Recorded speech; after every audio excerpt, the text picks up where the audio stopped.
আর last হচ্ছে investor. Investor means হচ্ছে মানি work for you. আপনার কাছে টাকা আছে, আপনি তোমার জমি কিনে দিয়েছেন।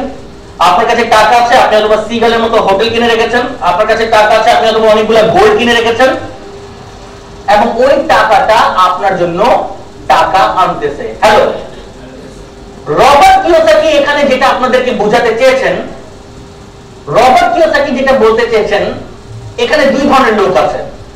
একটা হচ্ছে এই সাইকেল লোক, আর একটা হচ্ছে এই সাইকেল লোক। ই এবং এস যারা আছেন, দে ওয়ার্ক ফর মানি। তারা কি করে? তারা টাকার জন্য, হ্যালো,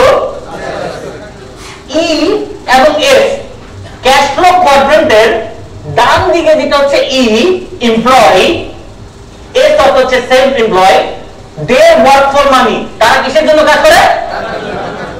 হ্যালো, কিসের জন্য? টিকটিকির মতো। আর ক্যাশ ফ্লো কোয়াড্রেন্টের যে বাম দিকে লোকরা আছেন, B I, money work for them, টাকা তাদের জন্য কাজ করে। ফার্স্ট আন্ডারস্ট্যান্ড, লাইফে গোল সেটিং এর প্রথম জিনিসটা আপনি গোল করেন আজকে, you work for money or money will work for you. আপনি কি টাকার জন্য কাজ করবেন, নাকি টাকা আপনার জন্য কাজ করবে? আপনি কি সময় বিক্রি করবেন টাকা অর্জনের জন্য, না আপনি এমন একটা অ্যাসেট তৈরি করবেন ওই অ্যাসেট আপনার জন্য কাজ করবে? ইয়েস। রবার্ট কিওসাকি আমাদেরকে বলেছেন আমাদেরকে ডিসিশন নিতে হবে যে আমরা ক্যাশ ফ্লো কোয়াড্রেন্টের কোন দিকে যেতে চাই। হ্যালো,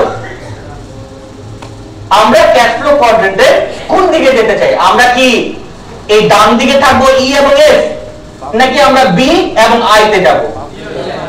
বাট রবার্ট কিওসাকি তার আগে বলেছেন যে আপনি আগে এইটা ডিসিশন নিন, ক্যাশ ফ্লো কোয়াড্রেন্টের আপনি বর্তমানে কোন দিকে আছেন। হ্যালো, আপনারা ডিসিশন নিন যে আপনি বর্তমানে এখন আপনি ক্যাশ ফ্লো কোয়াড্রেন্টের কোন দিকে আছেন। আপনি কি এই জায়গাতে আছেন নাকি এই জায়গাতে আছেন? যদি আপনার অবস্থানটা ক্লিয়ার হয়ে যায় যে ক্যাশ ফ্লো কোয়াড্রেন্টের আমি এই জায়গাতে আছি, দেন আপনাকে ডিসিশন নিতে হবে যে আমি ক্যাশ ফ্লো কোয়াড্রেন্টের কোন জায়গাতে যেতে চাই। Understand that? ই